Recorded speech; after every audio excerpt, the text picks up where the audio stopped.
Welcome to Learning Photography with Duck. Here's your host, Duck.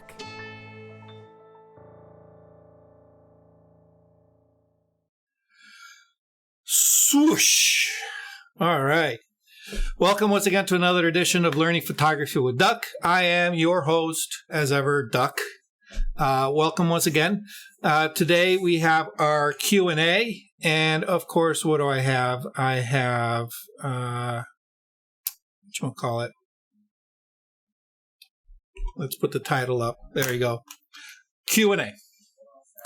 And my door is open, and I'm probably going to get all kinds of noise from the hallway. So if you hear a lot of noise, let me know. Otherwise, I'm going to leave it open because it's pretty warm in my studio right now. Unfortunately, I have the heat pipes that run through the entire building coming right from the wall behind me, feeding the entire building, so it gets toasty in here. But anyhow, today is photo Q&A.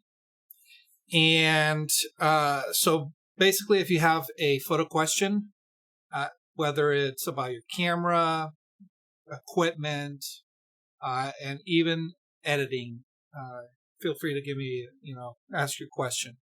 But also, we are going to be tackling the January challenge that I set out, and that is to capture a portrait, with your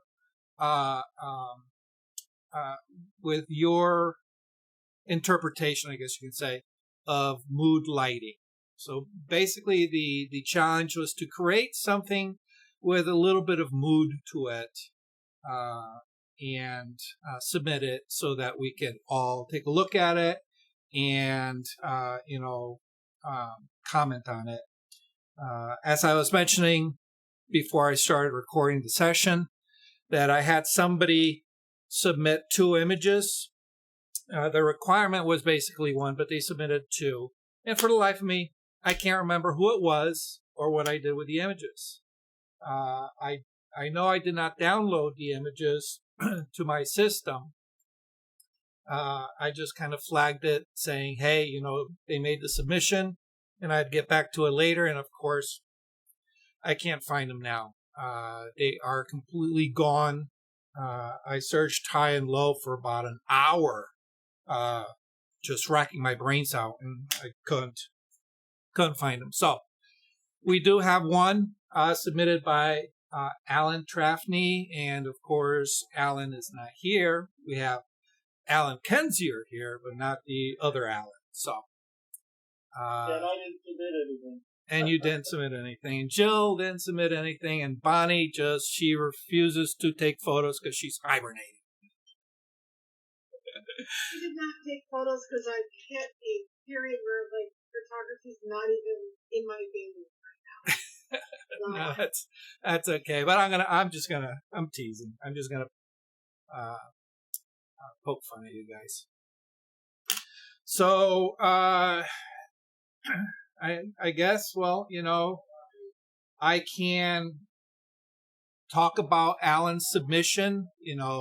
I was hoping that he'd be here so that he can, give his story of who, what, when, where, and why, and then we can have a open discussion about it.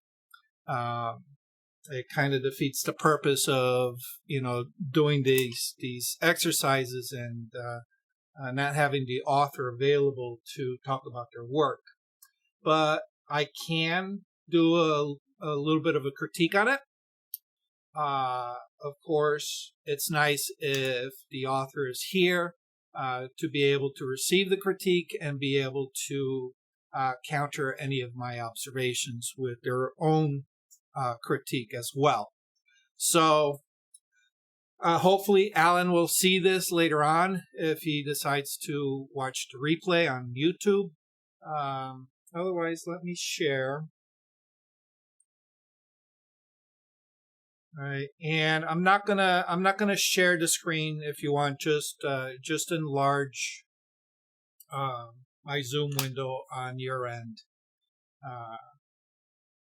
because frankly, I don't think it needs to be. Well, this is Alan's submission, And you can see it is a portrait of a very happy-looking young lady. The looks to me as if it's window light. If not, it's a very good replication of window light. I see catch lights in her eyes. Lots of little catch lights in the eyes. Actually, let me see if I can zoom in here. Where are we? 200. Yeah. Okay. So you can see that there's lots of little catch lights in the eye, and it's hard to tell what kind of light fixture that is. The other ones might be, little ceiling lights or something.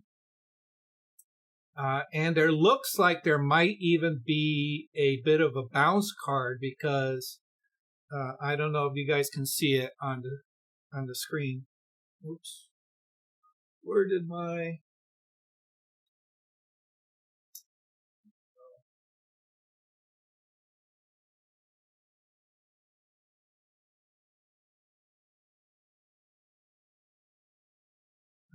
if you can see it right in the lower left corner of the iris there, it's a little bit of a brighter spot than everything else. So it looks like there might be some kind of bounce card. Okay. Come on. And if we look at the shadow area underneath the chin, it's not completely, it's not very, very dark. So I have the suspicion, that there's a bounce card because you can see a little bit of light hitting the shadow side of the of the subject. All right, my annotation tool's not working. Let me see if it's active here. Oh, it is. Okay, good. All right, so it looks like we have window light coming in from this direction. Okay. We have some nice highlights going on the cheek. All right. But we also have this light, which is looking like reflected light. And by the placement of the highlight in the eye, it looks like it's, coming out from this direction. Okay. The exposure is dead on. Color looks nice. All right. The only real critique I have is if we look up on the edges of the portrait, we can see all these really fine flyaway hairs. It just kind of distracts a little bit, right? I don't know if that's a deal breaker for a lot of people, and there's one here that kind of encroaches onto the forehead, right? But considering considering the fact that we had done a portrait retouching the previous Monday, it would have been nice to see some of those lessons being incorporated into this, right? Get rid of all those, the flyaway hairs, just because, she's very pretty. And then, we see that her hair is a bit messy, and it could have been very easily cleaned up just by getting rid of all those flyaways hairs. But it's a minor. Okay. The same can be said probably about maybe cleaning up some of the skin texture, right? My opinion, if it's permanent, you don't want to remove it, but a lot of this texture could have been knocked down a little bit. Part of the, I don't know how you want to say it, part of the caution that I give people, especially if you're photographing women, is be careful with that side lighting. All right, and this is pretty much what's happening here. The window light is coming in from her side, and when you get side lighting, it literally lights one side of a three-dimensional object and puts the opposite side. Oh, there's Alan. Alan, we were just talking about your image. Okay.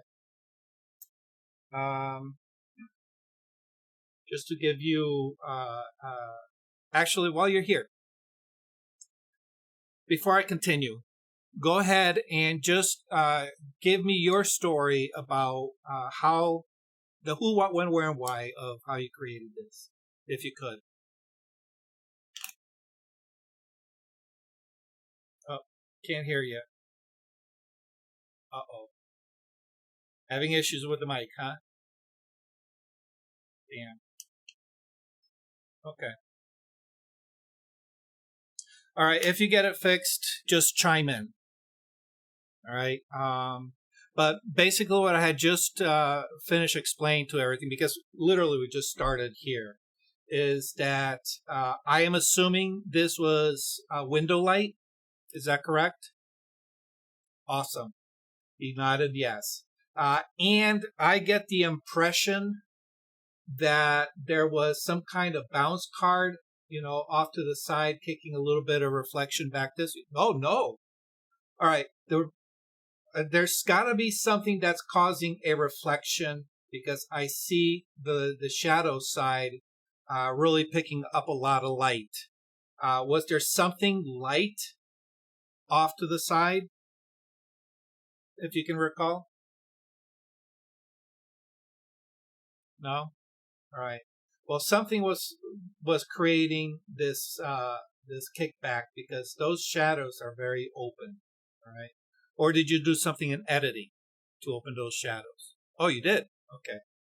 Aha. See, wow. That makes it look like there was some kind of either a bounce card or some kind of little something kicking like that. Okay. Nice job there. Okay. So I was just telling everybody, a minor nitpick on my part is all these flyaway hairs up in this area. All right. They kind of break the silhouette a little bit too much and creates a little bit of a messy look. And this could have been a very easy fix with the spot healing brush. Okay. But and like this one here on the forehead, it's just a little bit distracting. It just breaks that rather clean silhouette, and then just makes it a little bit visually distracting. All right, not overly, but it could be argued either way. Right? So I was just starting to explain how when you have lighting that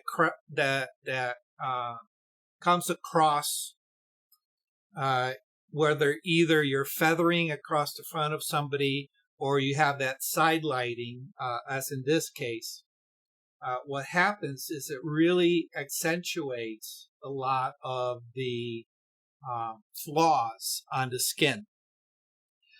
And especially when you're photographing women, women are very self-conscious about their skin, and they work very hard at maintaining their skin. So when you photograph it and it just lets all the imperfections screen forward, their gut reaction is, "Ooh, I hate my photo." All right. And that's not what we want to do as photographers. Okay. So we have a little bit of softening going on, and I'm assuming that this is also maybe part of your editing. Okay. Because it's a little strange that we have areas of sharpness, all right, and then areas of softness. All right. So we have a very soft, the tip of the nose and the side cheek here. All right. We have very crisp eyes and lots of texture. All right. Let me scoot this down. We have lots of texture in like this section of the forehead, but it's very soft here and here. Okay. So I'm wondering if you artificially softened the edges. Yes? Okay. Yeah. So you need to be careful how you soften those edges. All right. Because it looks a little bit unnatural. Okay. So one of the things that you might want to consider is, well, first of all, when you softened the edges, I would assume you did it in 2 layers, where you took one layer and you applied a blur, and then you used a layer mask to bring some of that blur forward. Is that how you did it? 2 layers? One on top of the other? Yeah. Okay. Yeah, so just watch your layer masks. All right, and how you blend it, all right, because it's very obvious right here. I mean, just looking at it, I can see the line of demarcation here. It literally does make a triangle. Okay. If you recall the lesson from the previous week, I kind of do it in steps where one is the spot removal, all right. Then we go into dodging and burning, and then we go into color correcting. Okay. While creating that kind of like soft blur effect, I would probably hold that off until the very end. All right. So the first thing I would suggest to you is just going in and doing a little bit of skin cleanup. Okay. We have spots. Even at looking at it, where it fills the screen, it really does scream out at you. All these spots. Okay. That could have very easily been cleaned up prior to moving forward with your editing. Okay. The healing brush is your best friend. All right, and it looks like my internet's having problems here. Okay, but then again, what's new? Okay. Did you do any kind of sharpening on the eyes? No? Okay. All right. The eyes are nice and bright, so I'm assuming you probably did a little bit of eye brightening. Okay. But I noticed that there's a lot of blue in the whites of the eyes. That just kind of makes it makes the eyes really pop forward, but it's a little bit kind of unrealistic having the eyes that blue. So, but overall, I really enjoyed this portrait. It's very friendly. It's very inviting. It's not a static pose. All right. When sometimes when you look at a portrait of somebody, it's like there's no personality coming through. There's no life in the photo, and it's sometimes very difficult to capture.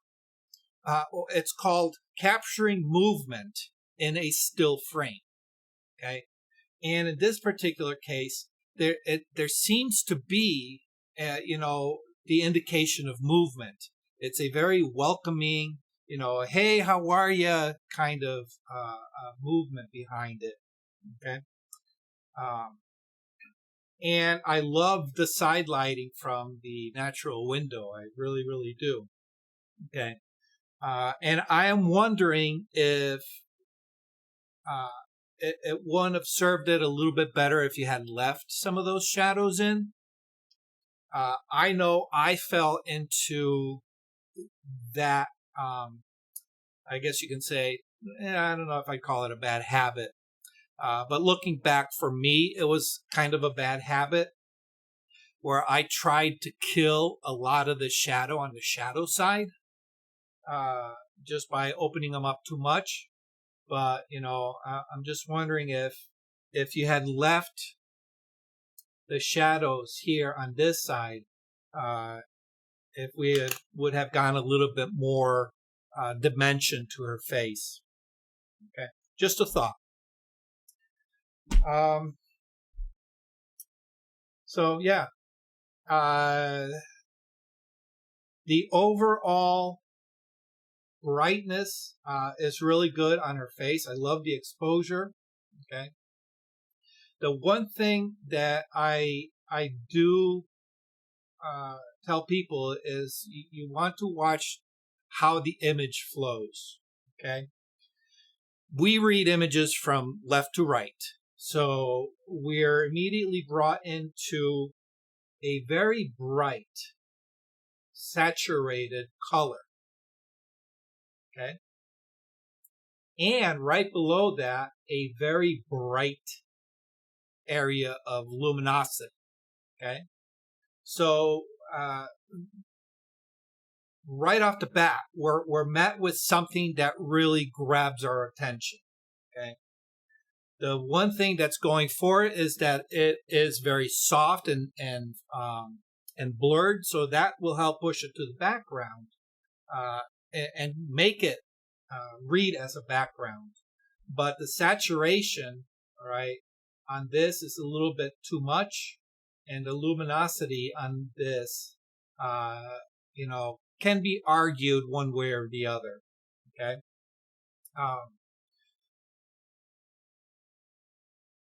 But we have this little area of brightness that I think maybe if we were to darken that up a little bit, okay, it would have matched this side a little bit more because this is dark, all right, and this is very light.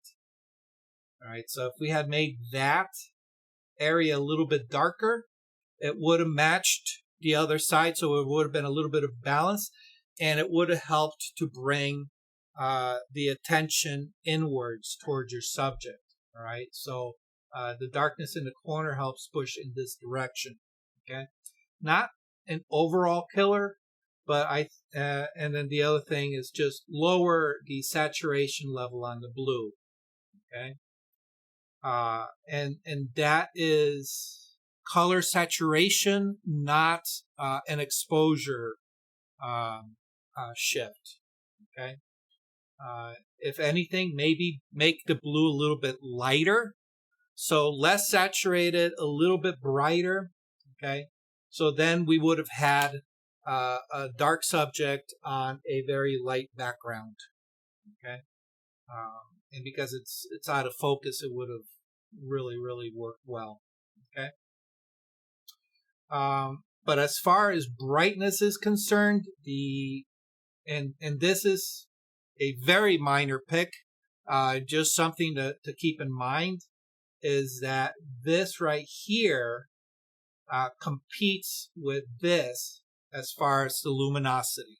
Okay, so we want our eye to come in here. All right. So if we darken this down, all right, it would have actually. Let me go. If we darken this down, all of a sudden, our eye moves up towards her face. Okay, and that's a very simple, dodge and burn. So we just burn that shoulder down, and you're good to go. But yeah, otherwise, it's looking really good. Nice job. Okay, wish your mic was working so we get your input on it. Okay, all right, okay. That's it for that critique. Hopefully, you got something useful out of it. Yes? It's a good tips? Okay, awesome. Okay. I haven't figured out what next month's challenge is, but maybe we'll make it something for with a Valentine's theme to it. Who knows? Or maybe we'll make it something still life, so people like Bonnie and Jill, can participate while stuck in their house. Told you I was going to pick on you guys. All right. Anyway, do we have any questions? All right. And actually, Alan, if you want, I'm going to open up my chat window. So if you put anything in the chat, hopefully it'll. I usually don't keep that chat open because I'm never looking at the chat. But for you, my friend, I will do that. Does anybody have any questions on anything photographic? Nobody? Oh. Okay. Bonnie, what's that? No, Jill. That was you, right, Jill? That was me. Yeah. So I've been working on trying to move my photos to the external drive, and I've got them all over there now. And the next thing I just have to do is open Lightroom and then open a new catalog and open it from the external drive, and then it will you said all hell will break loose because it won't, and then just have to find the photos, right? Correct. I think I'll give that a try this week. Yeah. So I take it you moved everything outside of Lightroom? Yeah. No. Yes. Yeah. Yes. All right. Is there a reason why you moved it outside of Lightroom and not through Lightroom? No. Just went to the regular, because I thought that's what you had said to me, right? Well, it's one method. Usually, if you don't want to break the links, you move everything through Lightroom. Oh. Because you talked about it not being able to find them and we'd have to reassign it, right? So I didn't, yeah. All right. I will give that a try this week. We'll see if it works. All right, yeah. Email me if you have any problems. Brian couldn't be here today. He had family obligations, but he messaged me. He's undergoing something very similar to your situation. So the both of you, maybe even at some point we'll do a little private Zoom for the two of you and show you what you need to do. So, okay. But yes, so now your files are over there. Open up your catalog. You're going to see all the exclamation points. All right. Hopefully you're familiar with your file structure enough to be able to find the folders. And basically you're just going to navigate to the folder, find the,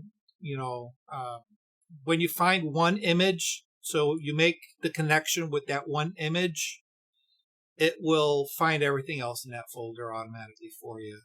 So it's not like you have to go image by image. Okay. I'll give that a try probably this week. No guarantees. I got a lot of work stuff to do this week. Yeah. We have a show opening, so. Oh, cool. We have final dress tomorrow, and I have to be there with the production photographer. Oh, there you go. Hey, I bother Charlie a lot. As you should. Get as much information as you can. Yeah, he just up into R3. Yeah. He's going to use it tomorrow for the first time at our theater, so. Nice. Yeah, I've been hearing a lot of really good stuff about these new mirrorless cameras that are coming out from Canon. So. Cool. All right. Alan, you had something? Oh, Alan and Alan. Oh, boy. My new computer in about 2 weeks. Oh, so you got to migrate all your stuff too. Yeah, I'm going to be doing that as soon as my computers come in. I ran into a glitch with my computers. So I'm not going to be getting them as soon as I wanted them. Okay. Yeah, so when you're ready to migrate your stuff, let me know. I'll help you out. Okay.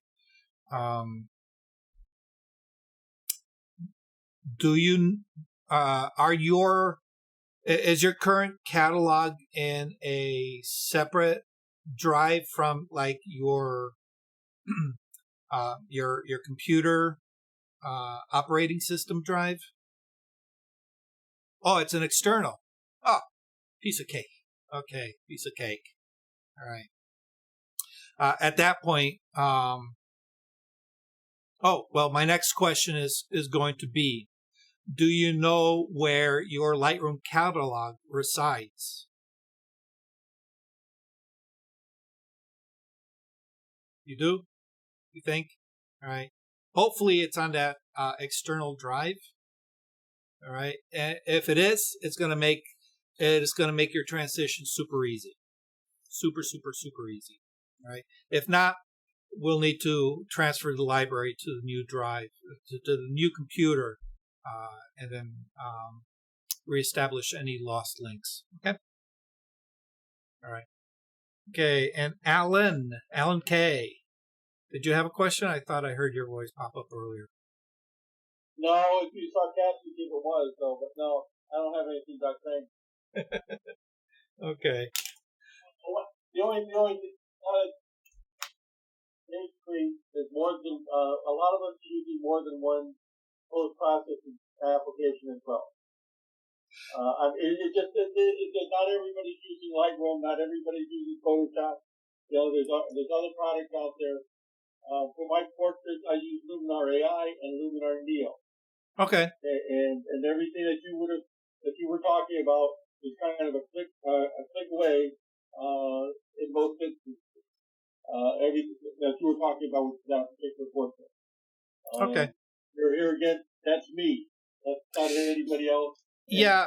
It's all that kind of stuff.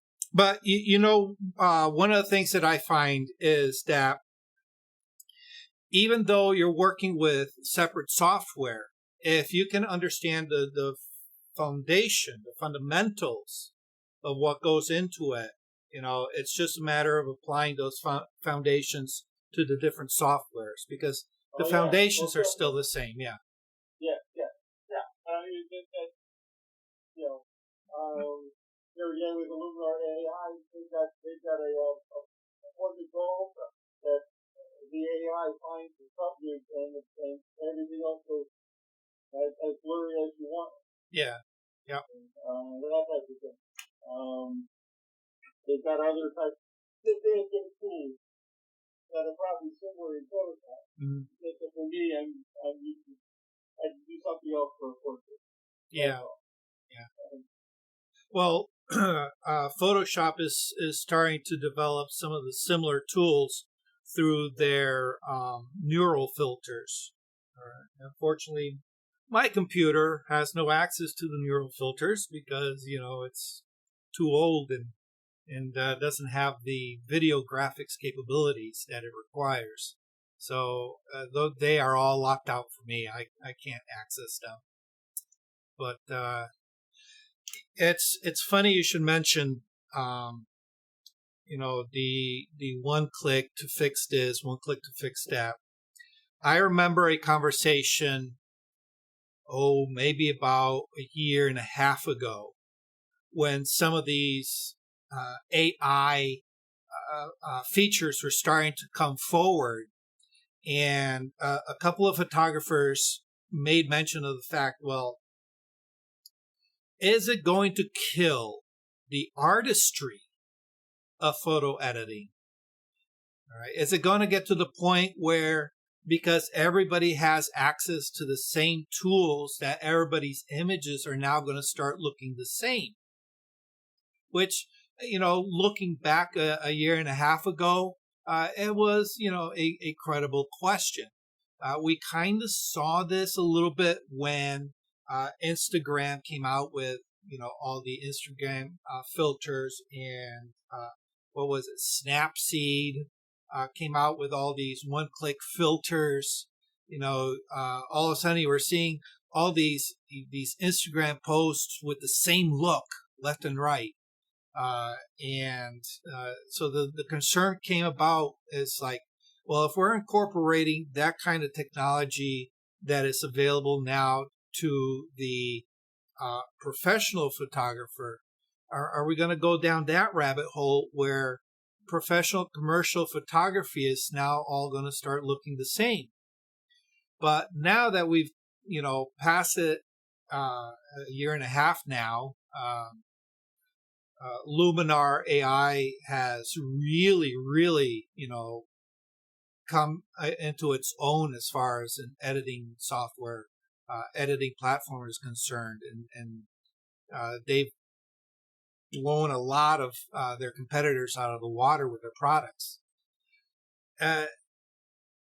My opinion is that while you could possibly fall into the category of having your images look like everybody else's, there's also the flip side, as far as a commercial photographer goes. What I'm seeing is that demand from the customers has been, hey, how can we get that look into our images? Which is really, it's bizarre because,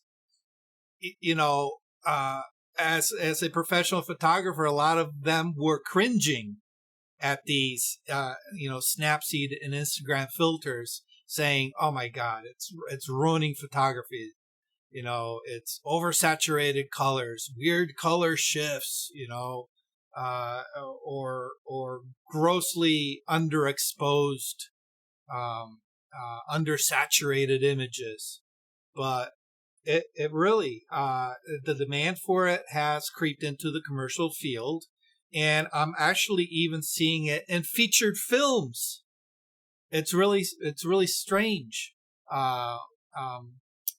What was the show Ozark on Netflix? I love that show. I'm seeing some of that influence in the filmography of that show, and it just, you can say they're riding the fad. Who knows? But art has always influenced each other. So. I mean, just a little bit, not a little bit, but my workflow starts out with Lightroom. But I use the Topaz plugin. Mm-hmm. The noise or sharpen. I can go over to the Luminar AI plugin as well, and then come back into Lightroom and finish up there. So a lot of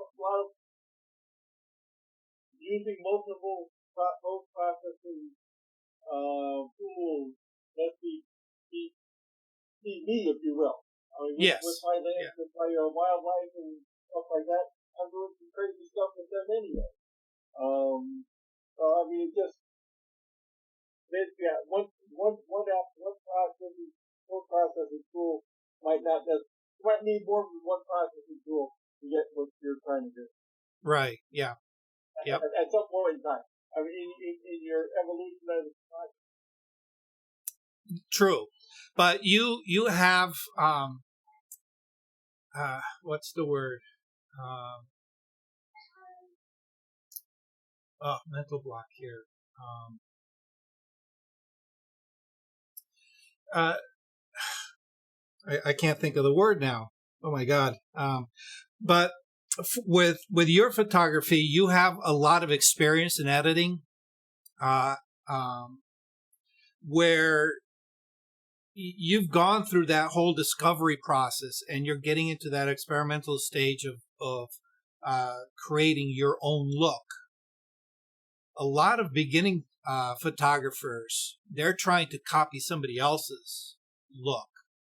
And I think that's part of why a lot of people were complaining about, these one-click solutions, is that, they'd just be copying each other.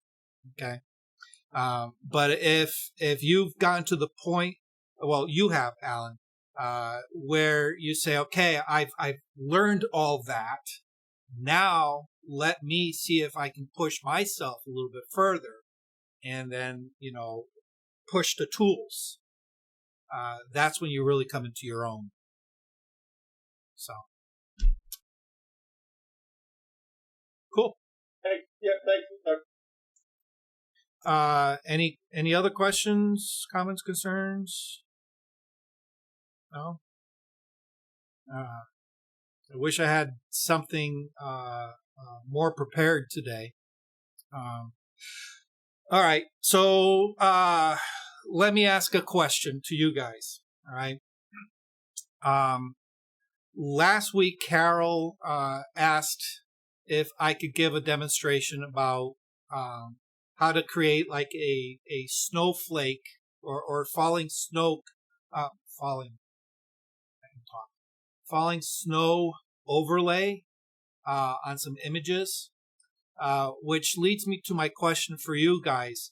Would you be interested in learning how to make your own brushes? I know I talked about, my custom brushes that I used last week. Is that something that interests you guys? Learning how to create your own brushes? Alan nods yes. Anybody else? Alan, do you make brushes for yourself, or you just use the defaults? I just use what's available. I don't go making my own brushes. Okay. All right. So one of the lessons I want to probably do, if there's enough interest, is how to make your own custom brushes in Photoshop. It's relatively easy. Okay. And I find, my needs are a little bit different because, like I mentioned before, I use Photoshop for illustration purposes as well as photo editing. So a lot of the brushes that I created are for illustration purposes, but there have been some crossover ones that work really, really well for editing. So maybe I'll put something together. But things like brushes for texture overlays, that's probably one application that might be useful. Which, all right, leads me to the next one. You guys interested in textured overlays for your images? Anybody do anything with texture overlays? How to use them properly would be a good idea. Oh, okay. All right.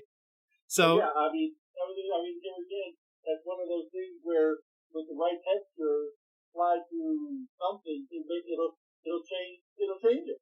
Yeah. Okay. So with just a simple texture change.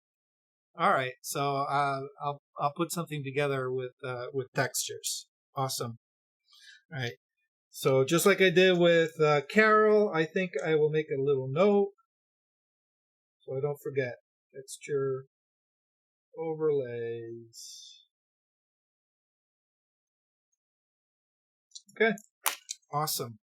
Save myself my little note. Okay.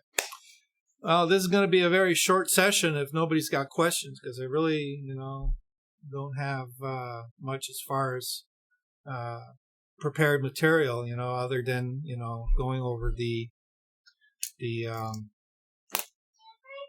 challenge submission. So anything you guys want to see me or want me to teach you about that I haven't yet, maybe we'll do a reverse Q&A. I'll ask the questions. Anything you guys want to learn? All right. No? I think everybody's tired. A short class never hurt anybody. Oh, I'm sorry, what? Short class never hurt anybody. No, it doesn't, I guess. All right. Well, unfortunately, I don't have anything else prepared for you, so guess we'll call it a short session. Thanks very much, Doc. All right. One thing I am going to be planning is a Patreon-only session coming up probably, I don't know, probably February or maybe even in May. All right. So if you're a Patreon member, stay tuned for that. Okay. Alrighty, guys. Thanks for hanging out. Hopefully you learned a little something from our very short lesson, but we will see you next month. Stay safe. Take care. Okay. Thanks, Doc. All right, guys. Thank you for watching Learning Photography with Duck. Brought to you in association with Milford Photo, your local full-service camera store. Located in downtown Milford, Connecticut, Milford Photo offers you a personalized shopping experience. From the latest camera gear to printing and framing services. And, of course, educational workshops to teach you the finer aspects of photography. Don't forget to tell them Duck sent you.